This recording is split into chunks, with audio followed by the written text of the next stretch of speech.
난진 탕산중학교 학생들이 비명을 지르며 바닥에 뒹굴고 있습니다. 탕산의원 응급실. 학생들은 입에 거품을 물고 몸에는 링거가 가득 꽂힌 상태. 마을 시민들은 호떡에 독이 있다고 고함을 지르고 있었습니다. 도대체 누가 호떡에 독을 타서 왜 무고한 시민들을 해쳤을까요? 절친이었던 둘은 왜 원수가 됐을까요? 평소 사람들에게 도움을 아끼지 않았던 그가 왜 죄 없는 사람을 독살했을까요? 어떤 사연이 그를 이중인격자로 만들었을까요? 경찰에 체포된 그는 왜 범죄 행위를 인정하지 않았을까요?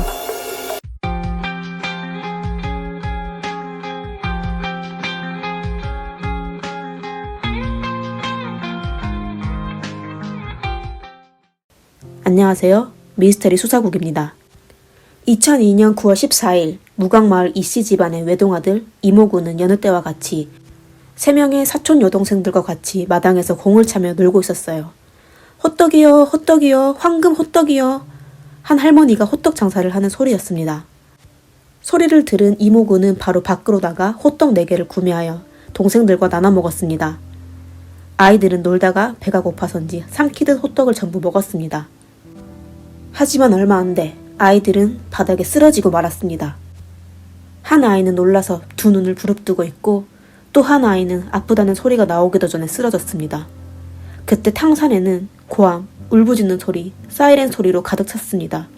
일부 사람들은 길가에 다니는 승용차를 세워 도움을 요청했고 공사장용 트럭은 길가에도 움직이지 못하는 사람들을 병원으로 운송하고 또 어떤 사람은 셔틀버스에 있는 여행객을 내리게 하곤 환자를 태워 병원으로 향했습니다. 중국 난징시에서 28km 정도 떨어진 작은 마을의 인구는 12만 명 정도였습니다. 탕산병원은 3층짜리 작은 빌딩이었는데요. 의사는 총 30명 뿐이었습니다. 새벽 5시쯤 첫 환자를 받고 그 뒤 환자는 끊임없이 이송해 왔습니다. 7시쯤 됐을 때 병실 30여 개의 침대는 꽉 찼습니다. 또 30분도 안 돼 통로에는 많은 환자로 인해 발 디딜 틈도 없었어요. 탕산의원에는 의사가 부족하여 의료진들은 환자의 상황만 파악하여 난징의 큰 병원으로 이송할 수밖에 없었습니다. 얼마 지나지 않아 난징시 각 의원의 응급실에도 이송된 환자로 가득 찼습니다. 병원에서는 급하지 않은 수술을 멈추고 의사들은 뇌과든 외과든 전부 응급실로 달려갔죠. 의료진들이 한 사람을 살려놓으면 10여 명의 환자가 또 들어오곤 했습니다. 도대체 무슨 일이 있었을까요? 시간을 새벽 5시로 되돌아봅시다. 첫 번째로 탕산의원에 이송된 사람은 동어입섬 공사장에 일하는 인부였어요. 동어입섬은 탕산진의 동쪽에 있었는데요. 2002년 9월 14일 토요일에도 공사장 노동자들은 밤새 쉬지 않고 일했습니다. 시멘트를 섞는 노동자들은 일을 마치고 같이 부근 식당으로 향해 호떡, 두유 등으로 배를 채우려 했습니다. 하지만 얼마 안 돼 이상한 일이 발생했습니다. 동어입섬 공사장 근처에 있는 편의점 사장이 이른 아침 문을 열자 5명의 노동자가 흔들거리며 그를 향해 걸어오다 하나둘씩 쓰러졌습니다. 바닥에 쓰러져 있는 노동자는 점점 많아졌습니다. 심지어 손에 들고 있는 호떡이 식기도 전이었죠. 쓰러지는 사람이 너무 많아 공사장 트럭을 전부 사용했는데도 자리가 부족했어요. 할 수 없이 그들은 지게차에 수레에 사람을 얹혀 병원으로 이송했습니다. 이와 동시 제장중학교 학생들도 하나둘씩 학교에 모이기 시작했습니다. 제장중학교는 명문중학교여서 난징시의 재수생들도 그곳을 다녔습니다. 제장중학교 3학년은 총 11개 학급이 있었는데 한 반에 약 40명의 학생이 있었습니다. 그날 아침 3학년 학생들은 시험이 있어 아침 일찍 학교 식당에서 밥을 먹고 있었습니다. 학생들은 시험 때문에 긴장했지만 다들 식사를 하며 제잘제잘 얘기하고 있었어요. 갑자기 한 학생이 의자에서 바닥으로 미끄러졌습니다. 바로 이어 학생들은 1명, 2명씩 쓰러지기 시작했습니다. 어떤 학생들은 놀라 고함을 지르고 또 어떤 학생들은 어찌할 바를 모르고 어떤 학생들은 식당을 뛰쳐나와 선생님을 찾으러 가려고 했는데 결국 전부 식당 앞에서 쓰러지고 말았습니다. 식당은 난장판이 됐습니다. 2002년 9월 14일 이른 아침 왜 이런 상황이 계속 발생하고 있을까요? 고요한 말이 왜 갑자기 지옥으로 변했을까요? 도대체 무슨 일이 발생했을까요? 경찰은 우선 허성원 두유집을 지목하였어요. 그들은 두유집을 봉쇄하여 사건과 관련 없는 사람들을 막았습니다. 병원으로 이송한 사람은 전부 허성원 매장에서 혹은 매장 푸드트럭에서 아침을 먹었기 때문입니다. 허성원 두유집은 학교 부근에 있는 작은 음식점이었어요. 주로 아침에 두유, 호떡 등을 판매하였는데요. 음식점에 사방이 뚫려 있어 아무런 장애물이 없었습니다. 사건이 발생할 당시 음식점 개업일로부터 불과 한 달도 안 되었는데 음식점의 위치가 좋아 장사는 아주 좋았습니다. 매일 이른 아침에 등교하는 학생과 현장에서 일하는 분들이 음식점 앞에 줄 서 음식을 구매하곤 했습니다. 그러나 사건 발생 아침 7시쯤 중독된 사람이 점점 늘어나고 있었어요. 그제서야 사람들은 아침 식사에 문제가 있다고 깨닫고 호떡에 독이 있다고 외쳤습니다. 그 말을 들은 음식점 여직원은 사실이 아니라는 걸 증명하기 위해 호떡 하나를 먹기 시작했는데 얼마 안 돼 바로 쓰러졌습니다. 사건이 발생한 후 사람들은 허성원 두유집이 장사가 잘 되어 누군가가 질투하여 투역한 게 아닌가 하고 추측하였어요. 또 어떤 사람들은 음식점 직원이 사장한테 불만이 있어 이런 짓을 한 게 아닌가 했죠. 사실 이 두유점은 누명을 쓴 거였어요. 범인은 따로 있었죠. 그럼 도대체 누가 호떡에 독을 타서 사람들이 죽게 만들었을까요? 허성원 두유집 사장은 중국 안후이 사람입니다. 그는 안후이에서 두유 만드는 기계를 가져와 음식점에서는 두유만 만들었고 호떡은 정무 분식점이라는 곳에서 도매로 가져온 것입니다. 푸드트럭에서 판매하는 두유는 허성원에서 가져온 것이고 호떡은 정무 분식점에서 가져왔습니다. 실험실 확인 결과 허성원 두유는 문제가 없었습니다. 문제가 있는 건 정무 분식점이었어요. 정무 분식점은 탕산진 농산물 직거래 장터 맞은편 골목에 있고 분식점 사장의 이름은 천정무입니다. 골목의 길이는 100m 미만이었는데요. 안쪽 좌측에는 저렴한 양말, 이런저런 일상용품, 그리고 브랜드가 없는 라디오 등 잡동사니를 판매하고 있었어요. 그리고 골목의 우측에는 식자재를 판매하고 있었는데요. 천정무의 정무 분식점이 가운데 위치했습니다. 천정무는 안후이에서 왔습니다. 그는 고향에서 분식점을 운영하다 아내와 딸과 같이 탕산진으로 이사하여 장사하기 시작했습니다. 그들 부부는 성격이 명랑하여 주변 사람들과 잘 지냈었죠. 분식점에서는 주로 러시아식 호떡, 기름떡, 달걀 케이크 등을 생산했습니다. 종류가 많고 맛도 좋아 탕산진에서 꽤 유명하였죠. 소매뿐만 아니라 학교, 현장, 심지어 군대에서도 도매로 가져갔었어요. 그리고 열댓 명의 어르신들도 매일 100개 정도의 호떡을 도매하여 길거리에서 판매하곤 했습니다. 그는 또 월병 만드는 솜씨도 좋았는데요. 당시 추석을 앞두고 월병 재료를 미리 준비해서 추석만 기다리고 있었습니다. 식자재 판매장 사장 말에 의하면 천정무는 며칠에 한 번씩 몇천 킬로그램의 밀가루를 구매했다고 했습니다. 또 호떡과 다른 밀가루 음식으로 인해 밀가루를 바꿨는데 매번 최소 50포대씩 가져왔다고 합니다. 그 말은 장사가 매우 잘 된다는 거였죠. 천정무가 많은 호떡을 먹은 사람이 많았었기 때문에 수많은 무고한 사람의 생명을 잃었습니다. 2002년 9월 15일 사건 발생 이튿날 상하이에서 낙양으로 가는 1659번 열차에서 경찰은 열차 탑승권 확인을 이유로 승객의 신분증을 일일이 확인했습니다. 4시 50분 경찰과 승무원은 열차 12번 침대칸까지 검사하게 됐습니다. 그때 한 남자가 몸을 옆으로 기울이며 얼굴은 안쪽으로 하여 자는 신용을 하고 있었어요. 승무원이 신분증 요청을 하자 그는 코를 골며 신분 조사를 피하려 했습니다. 경찰이 그를 깨우자 그는 남경에서 정주로 가는 기차표를 승무원에게 건네줬습니다. 그는 개슴츠레한 모습을 하며 불안해 보였어요. 열차 속 희미한 불빛을 빌려 경찰은 이 사람이 바로 난징 호떡 중독 사건의 용의자 천정평이란 걸 알아챘습니다. 경찰은 바로 그를 체포했는데요. 그는 열차 안에서 그냥 일개 장사꾼인 본인을 체포하는 이유를 물으며 난동을 피웠습니다. 7시 29분 1659번 열차가 정주역에 도착했을 때 정주경찰은 이미 터미널에서 기다리고 있었습니다. 기본 심사를 마친 후 그들은 천정평을 난징경찰에게 인도했습니다. 천정평은 난징시 강포현 한 농가에서 태어났습니다. 3남매 중 맞이였어요. 28살 여동생과 26살 남동생은 전부 결혼했는데 당시 31살이었던 천정평만 미혼이었습니다. 그 당시 중국 시골 사람들은 대부분 이른 나이에 결혼했었죠. 천정평의 말로는 본인이 부부 생활을 하기 싫어 결혼하지 않았다고 했지만 이웃들은 그저 그가 능력이 없고 가난한 호랍이라며 뒷담화하였죠. 1992년 천정평은 절도죄로 2년 6개월 징역을 받았습니다. 형기를 마치고 석방된 그는 탕산진에서 7, 8년 동안을 장사를 했지만 벌이가 시원치 않아 한동안 다른 곳으로 갔었죠. 2001년 설날이 되어서야 다시 탕산진으로 돌아왔습니다. 천정평은 천정무의 도움으로 점포를 임대하여 쥐훙이라는 분식점을 운영했어요. 매일 200~300명 정도의 고객이 방문해 일 매출은 250위안 정도 되었어요. 그의 분식점은 천정무와 15m 정도 떨어진 곳에 있었는데 둘은 친구에서 동업자 겸 이웃이 되었습니다. 천정무는 천정평을 라이벌로 생각하지 않았어요. 오히려 친형제처럼 그를 돕는 데 최선을 다했죠. 천정평의 생활은 아주 규칙적이었습니다.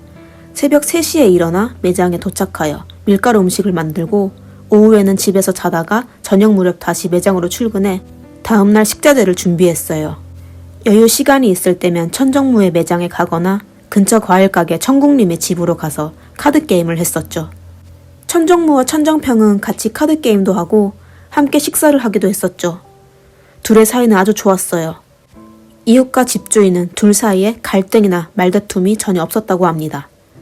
심지어 말주변이었고 다른 사람을 잘 돕는 천정평이 절도죄를 범한 적이 있다는 걸 믿지 않았습니다. 하지만 천정무의 아내는 천정평을 아주 많이 무시했었어요. 카드게임 할 때 그녀는 천정평에게 네가 지금 하는 장사는 우리 집 종무가 너를 도왔기 때문에 할 수 있게 된 거야. 우리가 없었으면 넌 여기서 게임할 자격도 없어. 우리 종무가 너를 아들보다 더 아끼는 건 알고 있지? 라고 하며 자주 핀잔을 주었습니다. 원래 친한 친구가 서로 도우면서 잘해왔는데 천정평은 왜, 무슨 생각으로 천정무의 음식에 독을 탔을까요? 그냥 천정무 아내가 게임할 때 한 몇 마디에 남자의 자존심이 상해서? 천정평의 말로는 천정무가 경영하는 분식집 장사는 엄청 흥했는데 본인 가게는 장사가 안 돼 질투했었다고 합니다. 원래 그는 내심 불편했을 뿐 어떻게 할 생각은 없었는데 천정무의 아내가 게임을 할 때 본인을 무시했을 뿐만 아니라 문자로도 여러 번 다툼이 있어 나쁜 마음을 품게 되었다고 합니다. 천정평은 그녀도 본인이 느낀 모욕감을 느껴봐야 한다고 결심했었죠. 2002년 8월 23일 천정평은 도약을 구매했습니다. 천정무의 가게는 문이 없어 저녁에는 그냥 천으로 간단히 막아놓았는데요. 9월 13일 저녁 11시쯤 천정평은 몰래 정무분식점 작업실로 들어가 설탕 등 원료에 도약을 넣어 섞었습니다. 천정무는 친형제처럼 지내던 천정평이 이런 짓을 했다는 건 상상도 못했죠. 이튿날 아침 천정무는 도약이 섞인 원재료로 호떡을 만들었습니다. 호떡은 학교, 푸드트럭 등을 통해 수많은 사람들의 식탁에 올려졌습니다. 탕산진이 혼란으로 빠졌을 때 천정평은 후회란 일도 없고 오히려 박수치며 고객이 호떡으로 천정무의 아내를 향해 던지고 욕설을 퍼붓는 장면을 상상하고 있었어요. 그는 혼란스러운 장면을 바라보며 이년아, 나를 무시해? 너도 주변 사람들로부터 욕 좀 먹어봐야 해 라고 생각하고 있었죠. 경찰이 정무분식점을 수사했을 때도 천정평은 이 일의 심각성을 전혀 느끼지 못했습니다. 그는 여느 때와 같이 호떡을 전부 판매하고서야 매장을 떠났습니다. 그가 9월 14일 오전 10시까지 길거리에서 구경하고 있는 모습을 본 사람이 있었습니다.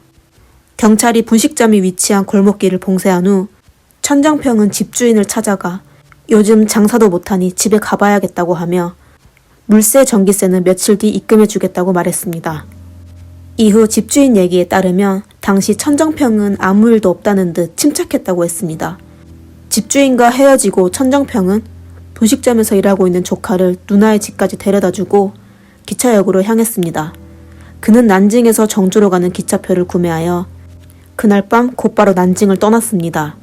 난징을 떠날 때까지도 천정평은 이 일의 심각성을 깨닫지 못하고 그냥 진실을 들켰을 때 천정무에게 배상하는 걸 피할 생각뿐이었어요. 그럼 경찰은 어떻게 그를 의심하게 됐을까요? 경찰의 경험으로 이런 사건의 범인은 대부분 경쟁자가 하는 짓이었습니다. 그리고 집주인을 통해 천정평의 이상한 행동에 그를 용의자로 주목하게 된 것입니다. 천정평은 기차에서 내린 후 바로 체포됐어요. 경찰은 정무분식점의 설탕, 밀가루, 피해자가 먹다 남긴 음식, 그리고 구토물을 검사했는데요. 전부 도약 성분이 검출됐고 천정평의 바지 주머니, 슬리퍼, 그의 집 식탁 바닥, 그리고 그의 손톱에서도 전부 같은 도약 성분이 있는 걸 검출했습니다.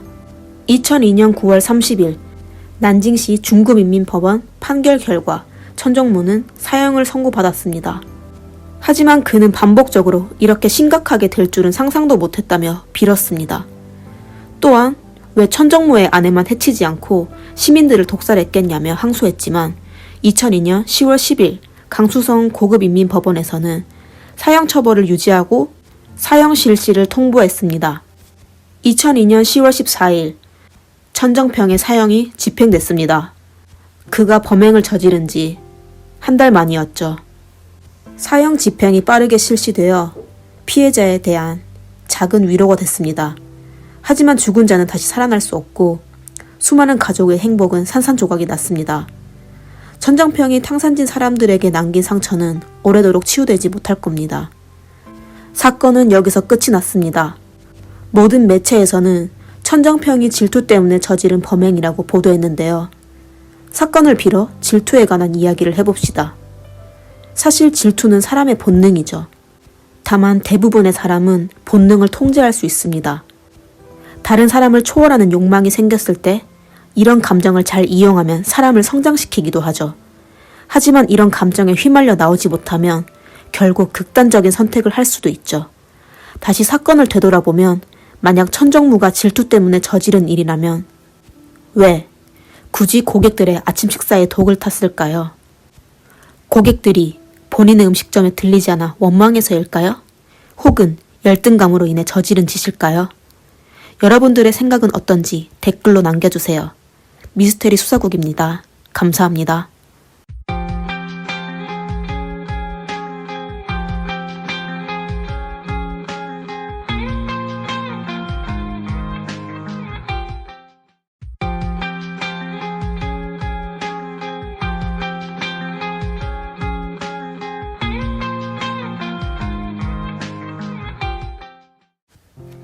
안녕하세요. 미스테리 수사국입니다. 오늘 여러분께 소개해드릴 사건은 러시아에서 발생한 역대급 연쇄살인마의 이야기입니다. 14년간 그는 같은 공원에서 총 63명을 살해했습니다. 그는 사람을 살해할 때마다 체스판에 번호가 표시된 동전을 두며 살인한 숫자를 세고 있었습니다. 그 공원은 바로 모스크바 남부에 있는 비차 공원입니다. 그곳에는 22제곱킬로미터의 산림이 있어 주변 주민들이 평소 즐겨 다녔습니다. 하지만 그곳에는 단연간 밝혀지지 않은 공포스러운 비밀이 숨겨져 있었습니다. 2005년 10월 15일 날씨가 좋은 토요일 아침이었습니다. 현지 주민들은 여느 때와 같이 공원에서 산책을 하고 있었는데요. 관목숲 속에서 한 남자의 시체를 발견하게 됐습니다.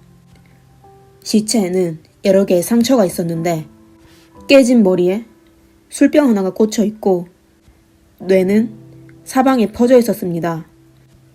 외관상으로는 30대 초반이었습니다. 그리고 얼마 안 돼요. 또 다른 시체를 발견하게 됐는데요. 피해자는 63세의 남성이었습니다. 2주 뒤 또 한 구의 시체를 발견하였고 3주 뒤에도 한 구의 시체가 추가로 발견됐습니다. 크리스마스 때까지 비차 공원에서 총 7구의 남자 시체를 발견하게 됐습니다. 피해자의 시신은 전부 외부에 노출되어 있고 소지품은 온전했습니다. 상처는 전부 공포스러운 특징을 가지고 있었는데요. 그들의 뒤통수는 깨져 있었고 그 위에는 보드카 한 병이 꽂혀 있었습니다. 이 연쇄살인범의 수단은 매우 뛰어났어요. 현장에는 아무런 단서도 남기지 않았죠. 단지 피해자 머리에 상처를 통해 알 수 있는 점은 범인이 사용한 살인 무기는 공사장에서 사용하는 도구일 거라는 걸 추정할 수 있었어요. 200명의 모스크바 경찰은 매일 비차 공원을 순찰하며 의심스러운 사람을 신문하였는데 몇 주가 지났음에도 아무런 단서도 얻지 못했어요.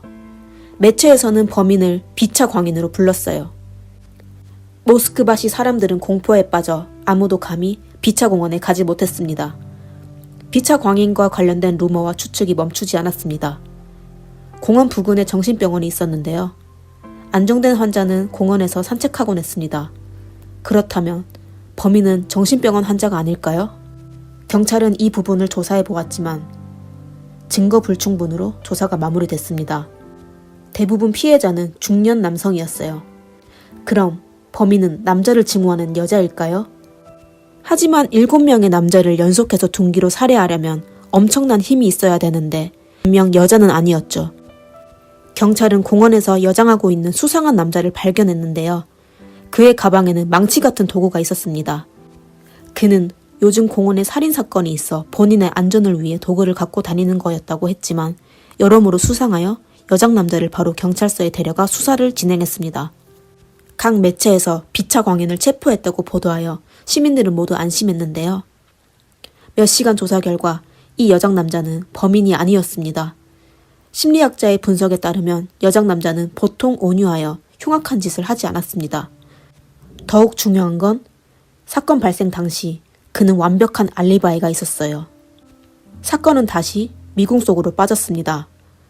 경찰이 어찌할 바를 모를 때 사건의 중요한 단서가 나타났어요. 2006년 6월 비차공원에서 14번째 시체가 나타났습니다. 이번 피해자는 여성이었고 시체의 상처는 이전과 같았습니다. 머리에 여러 상처가 있고 상처에는 술병이 꽂혀 있었습니다. 제일 중요한 건 피해자의 외투에 지하철표가 있었어요. 경찰은 바로 모스크바 지하철역의 CCTV를 검사하기 시작했습니다. 동행한 사람이 있는지 일일이 확인했고 업무량은 어마어마했습니다. 적어도 며칠 동안 모니터 앞에 있어야 했죠. 모스크바 시민들은 초조하게 결과를 기다리고 있었어요. 또 며칠 사이에 새로운 사건이 터지지 않을까 걱정하기도 했었죠. 경찰이 밤낮 가리지 않고 모니터를 지키고 있을 때 사건의 새로운 단서가 나타났습니다. 이틀 뒤 피해자의 아들이 나타났습니다. 피해자의 이름은 마리나라고 불리는 36세 싱글맘이었습니다. 그녀는 아들 카사와 같이 살고 있었어요. 사건 당일 핸드폰이 고장나서 아들에게 외출한다는 쪽지를 남겼는데요. 쪽지에는 일행의 이름과 전화번호가 적혀 있었습니다. 쪽지에 적힌 사람은 32세 슈퍼마켓 직원 알렉산더 피추스킨이라는 남자였습니다. 이와 동시 지하철 CCTV에 마리나가 어떤 남자랑 같이 걷고 있었는데 두 사람은 웃으며 이야기하고 있었죠. 마리나는 즐거워 보였어요.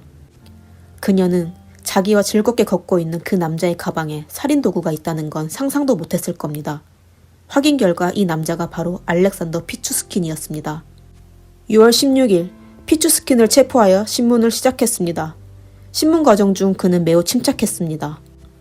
얼마 지나지 않아 그는 마리나를 살해했다고 인정했습니다. 그는 아무렇지 않게 비차 광인이 바로 자기라고 했는데요. 경찰이 이 갑작스러운 증언에 반응하기도 전에 그가 다음에 하는 얘기에 깜짝 놀랐습니다. 14명을 살해했다고? 아니, 사실 63명을 죽였어. 내가 바로 신이야.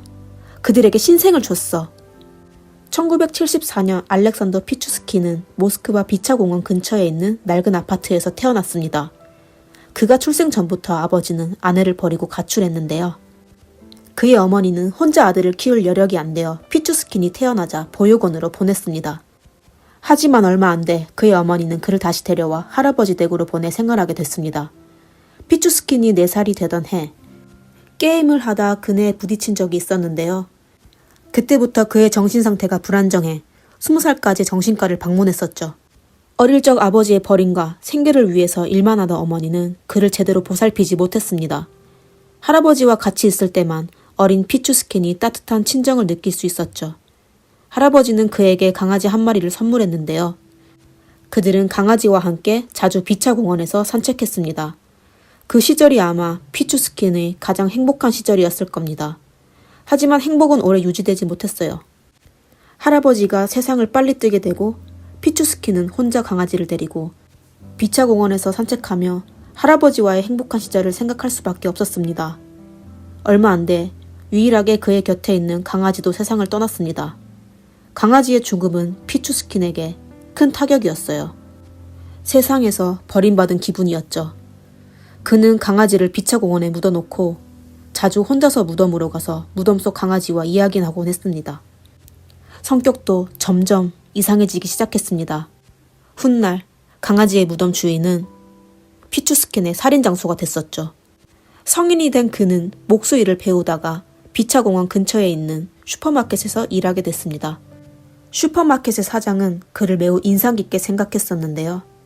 그는 부지런하고 열심히 일하는 청년으로 보였다고 합니다. 이웃들은 피추스킨에 대해 말주변은 없지만 예의 있고 동정심이 강한 사람이라고 했어요. 고양이 한 마리의 죽음으로 눈물을 흘리는 사람이니까요. 57세 이웃 워이라의 기억 속에는 그는 조용하고 착한 젊은이였죠.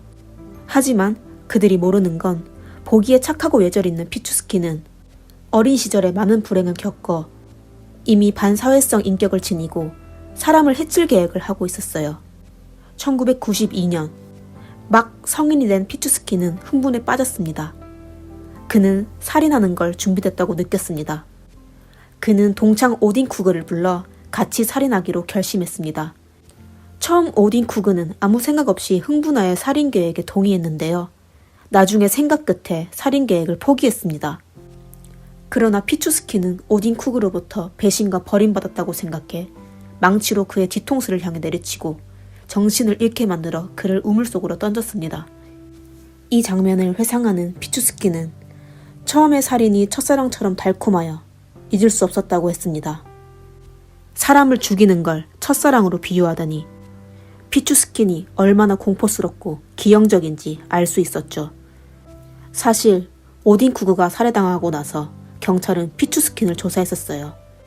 그의 손에 절친의 혈액이 묻어 있었는데도 수사원은 그냥 지나쳤습니다. 이에 따라 피추스킨은 경찰의 안일함으로 인해 그가 살인한 걸 발견하지 못할 거라고 느끼게 됐죠. 유일하게 악마의 손에서 살아남은 생존자가 있었는데요. 머라오 베라치바라는 여자였습니다. 그녀는 임산부였어요. 길거리에서 피추스킨이 그녀에게 카메라를 팔겠다는 이유로 그녀를 비차공원의 우물로 데려갔습니다. 피추스킨은 그녀에게 사진기가 밑에 있으니 가보면 된다고 했습니다. 그녀가 고개를 숙여 두리번거리고 있을 때 피추스킨은 그녀를 우물 속으로 밀었습니다. 다행히도 그녀는 급류를 따라 폐기된 하수구에 빨려갔습니다. 그녀는 뱃속의 아이를 살린다는 집념으로 하수구를 기어나와 드디어 생존하게 됐습니다. 하지만 그녀가 경찰에게 사건 과정을 자세히 설명했을 때 현지 경찰은 더 이상 추적하지 않기로 결정했습니다. 당시 경찰은 이 사건을 지루한 사건이라고 생각했기 때문이죠. 경찰은 또 한 번 피추스킨을 체포할 기회를 놓쳤습니다. 경찰의 무능함은 피추스킨의 살인 계획을 더욱 대담하게 만들었어요. 2001년 여름이었습니다. 처음 살인한 지 9년이 지난 후 피추스킨은 또다시 범행 도구를 손에 쥐었습니다. 그는 연쇄살인을 꿈꿔왔으며 살인 장소를 그가 가장 익숙한 비차공원으로 정했습니다. 그는 39명의 지인 리스트를 만들어 그들을 한 명 한 명 살해할 준비를 했습니다. 그와 친한 사람일수록 살해할 때 더 많은 쾌감을 느낄 수 있었기 때문이었죠. 그는 현지의 술꾼과 노인을 사귀기 시작했어요. 키우던 강아지가 죽고 나서 너무 힘들다고 털어놓으며 그들을 강아지의 무덤에 데려가 보드카를 마시게 하곤 취하게 만들었습니다. 그 후 살해하여 시신을 하수도에 버렸죠. 그는 본인만의 살해 도구를 만들어 더 많은 무고한 사람을 살해했습니다. 2005년부터 그는 더욱 무서운 게 없었습니다.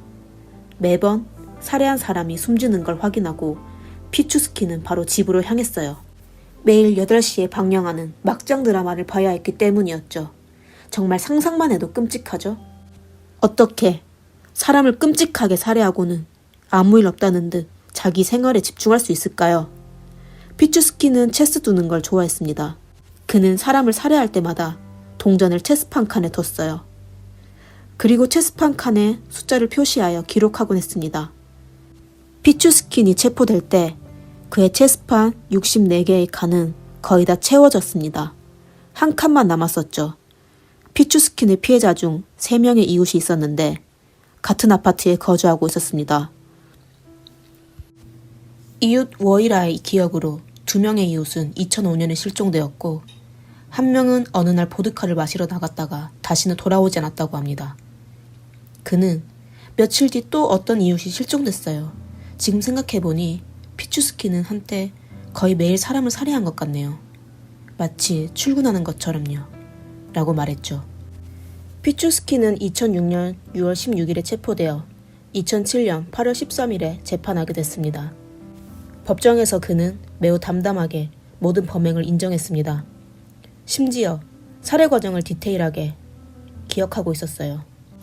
매체들은 재판 과정을 생방송으로 송출했어요. 모든 러시아인이 주목하게 된 사건이었죠.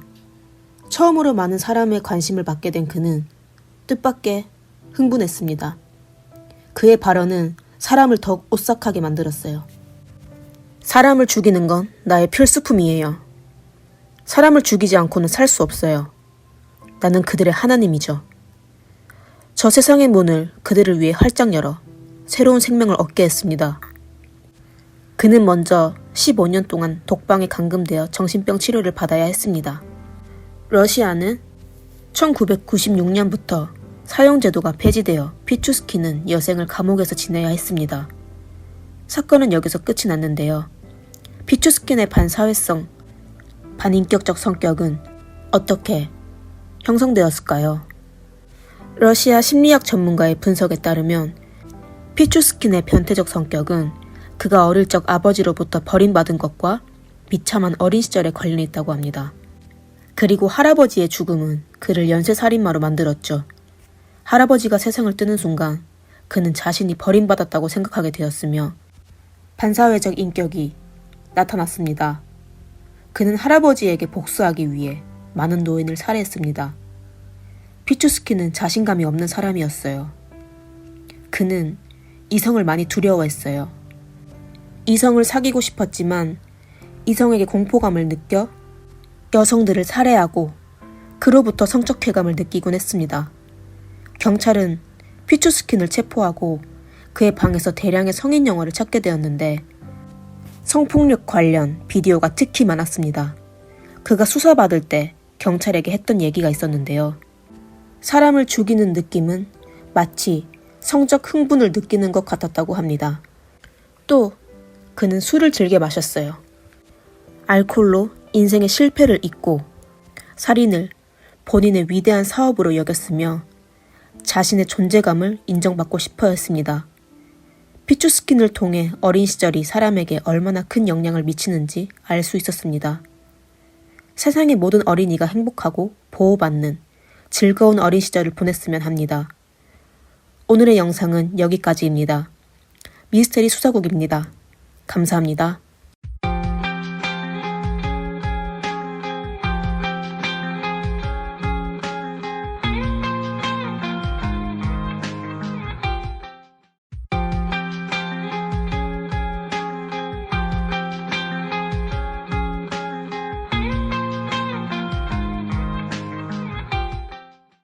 안녕하세요.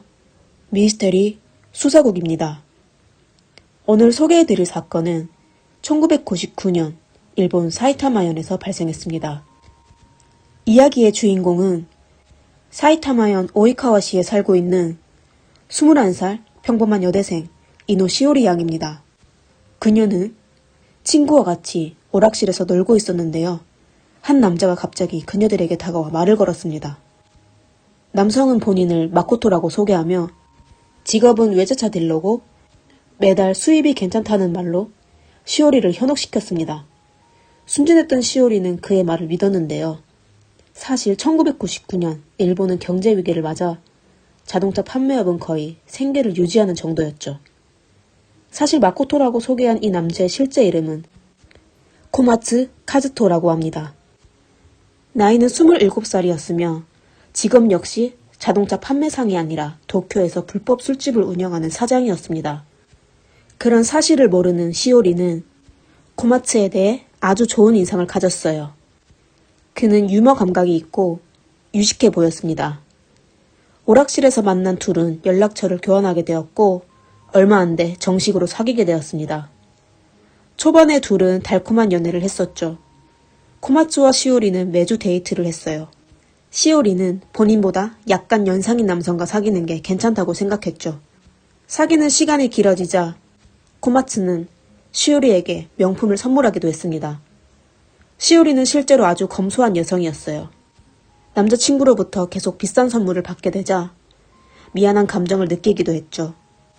하루는 코마츠가 또 그녀에게 명품을 선물하려 했는데요. 받기만 하기 미안했던 그녀는 거절했습니다. 그러자 뜻밖에도 코마츠의 반응이 굉장했습니다. 흥분하여 아주 길길이 뛰었죠.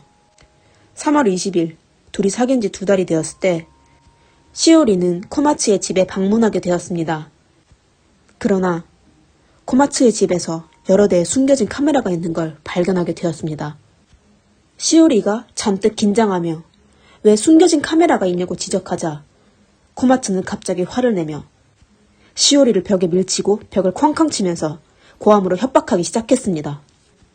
너 지금 나한테 반항하는 거야? 계속 반항하려면 지금까지 준 선물 전부 돈으로 갚아야 할 거야. 다 합쳐서 100만 엔 정도 되는 거 알지? 혹시 돈 없으면 몸을 팔아서라도 갚아라 라고 협박했습니다. 갑자기 화를 내는 코마츠를 보며 공포를 느낀 시오리는 당장이라도 헤어지고 싶었지만 헤어지자고 하면 코마츠가 무슨 짓을 할지 몰라 말할 수 없었어요. 이때부터 코마츠는 매일 시도 때도 없이 시오리에게 전화를 걸었습니다. 그는 시오리의 행동을 감시하고 어딘가에 가려면 꼭 코마츠에게 허락을 받도록 했죠.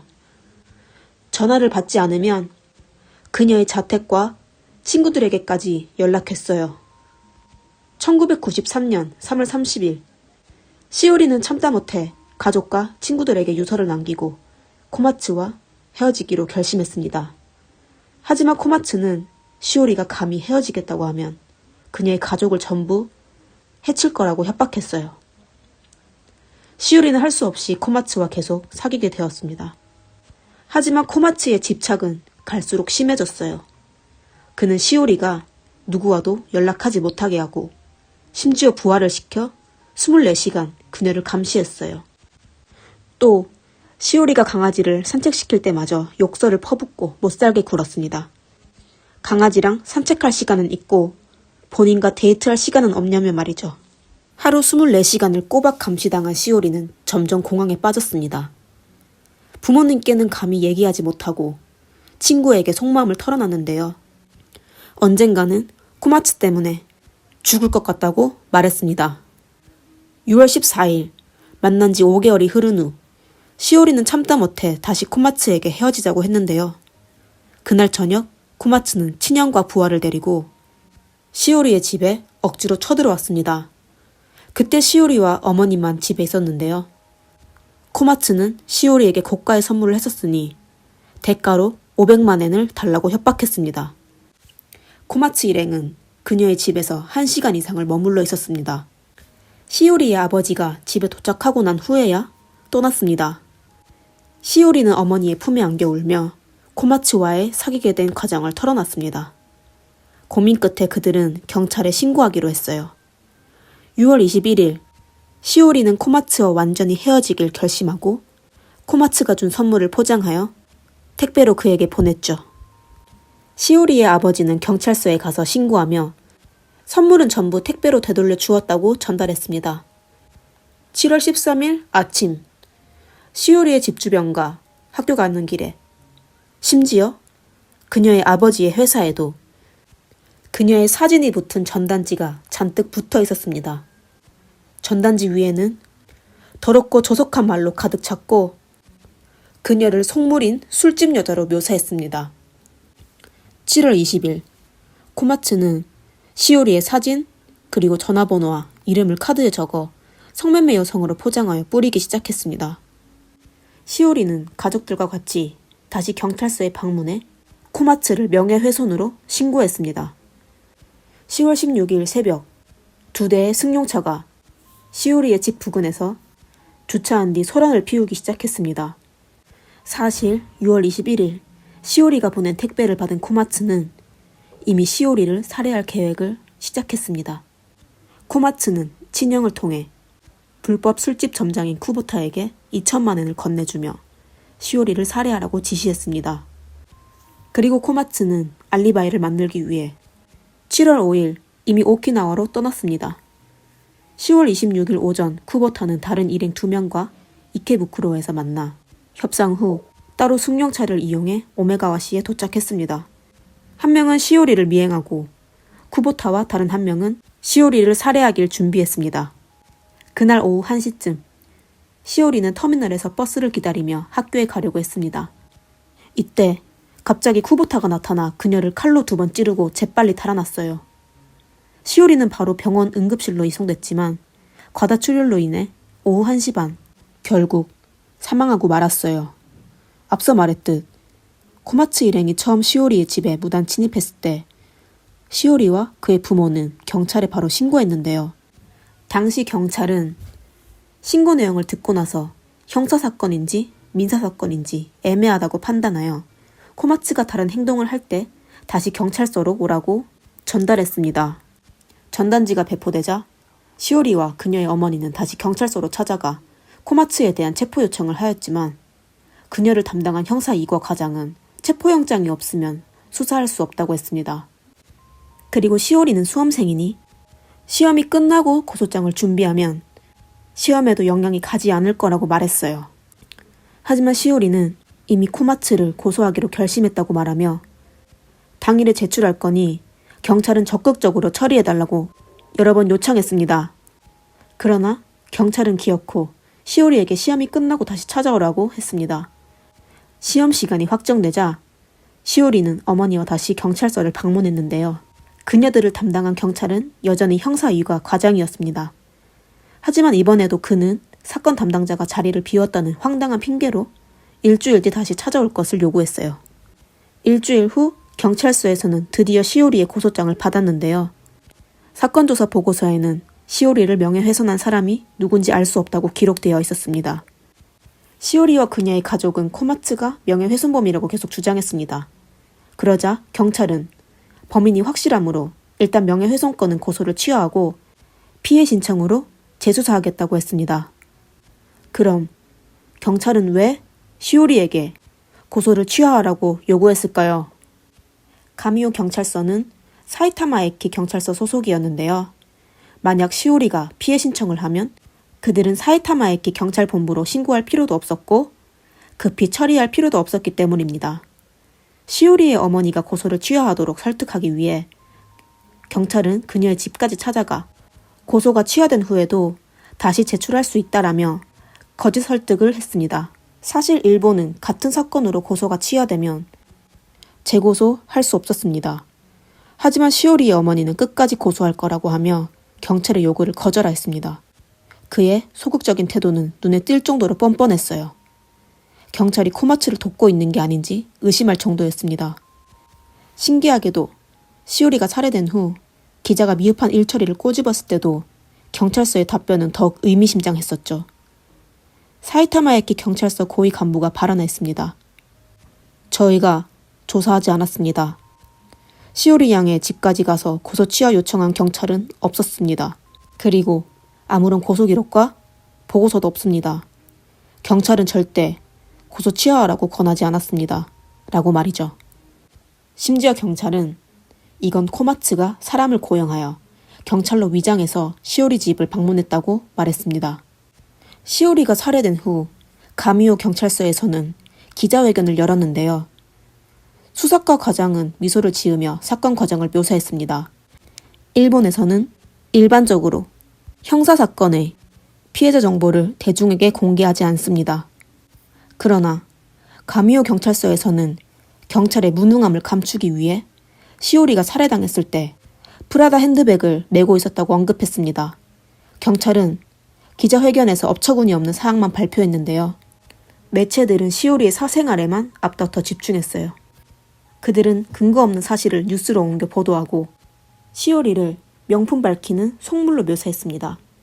아무것도 모르는 대중들은 언론 보도에 속아 시오리의 사생활을 비판했습니다. 이건 시오리와 그녀의 가족을 다시 지옥으로 빠뜨리게 했습니다. 다행히 모든 매체가 이익만 챙기지는 않았습니다. 주간지 기자인 시무주는 반대 소리를 무릅쓰고 시오리 부모의 얘기를 듣고 혼자 사건 조사를 진행했습니다. 그는 경찰보다도 빨리 코마츠의 형 그리고 쿠보타가 살인범이라는 걸 알아냈고 경찰은 그의 보도를 근거로 하여 범죄자들을 체포했습니다. 안타깝게도 주범인 코마츠는 법적인 제재를 받지 않았습니다. 그 이유는 시오리가 살해당한 이듬해 1월 자살했기 때문이죠. 사건 관련된 나머지 가해자들은 모두 법적인 처벌을 받았습니다.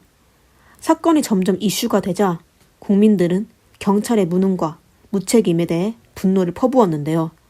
결국 사이타마현 경찰서는 이 일에 대해 사죄를 하였고 사건을 처리한 5명의 경찰은 해고 혹은 감봉됐습니다.